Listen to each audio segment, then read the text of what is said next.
MNS प्रमुख राज ठाकरे ने mission link के मुद्दे पर देवेंद्र फडणवीस को घेरा। साथ ही राम मंदिर में चंदा चोरी का जिक्र करते हुए बीजेपी और आरएसएस पर हमला बोला। पेट्रोल में इथेनॉल मिलाने को लेकर केंद्रीय मंत्री नितिन गडकरी पर भी निशाना साधा। इसके अलावा उन्होंने रेलवे की नौकरियों में मराठी युवाओं की भागीदारी का भी जिक्र किया। राज ठाकरे ने कहा, कल मुख्यमंत्री देवेंद्र फडणवीस ने अपने भाषण में कहा कि मिशन लिंक के मुद्दे पर राजनीति नहीं करनी चाहिए, लेकिन सवाल यह है कि अगर उनके काम काज पर सवाल उठाए जाएं तो उसे राजनीति क्यों कहा जाता है। इतने वर्षों तक जब विपक्ष सत्ता में था तब आप क्या कर रहे थे? अगर विपक्ष सवाल पूछे तो क्या आप राजनीति हो जाती?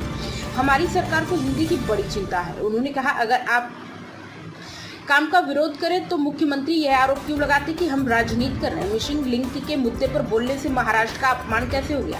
हमारी सरकार को हिंदी की बड़ी चिंता है। मुख्यमंत्री का हिंदी में दिया गया भाषण महाराष्ट्र के विधायकों के लिए था या दिल्ली में बैठे शीर्ष नेताओं के लिए, यह देखना पड़ेगा। उन्हें देख लूंगा किसके लिए कहा। राज ठाकरे ने यह भी कहा कि जो कुछ मुझे कुछ भी कहिए, लेकिन मैं महाराष्ट्र का अपमान कभी बर्दाश्त नहीं करूंगा।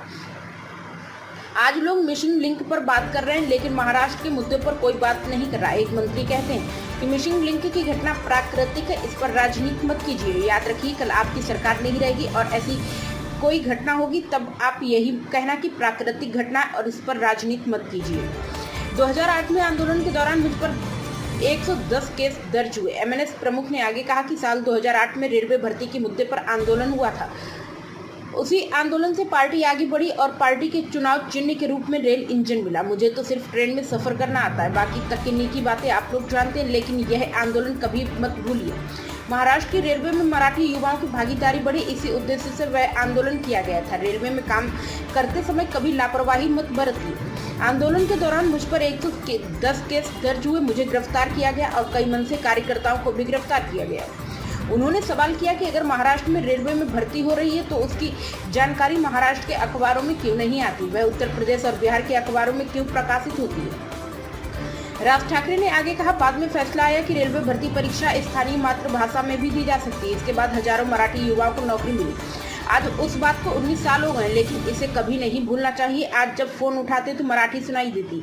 यह मनसे के संघर्ष का परिणाम है। कोई भी भाषा खराब नहीं होती, लेकिन उसे हमारे ऊपर थोपा नहीं जाना चाहिए। राज ठाकरे ने आगे कहा, 1400 करोड़ रुपए का आंकड़ा सामने आया है, लेकिन वास्तव में कितनी चोरी हुई है यह अभी तक स्पष्ट नहीं। अगर किसी दूसरे दल की सरकार होती और यह चोरी होती तो बीजेपी और आरएसएस क्या करते?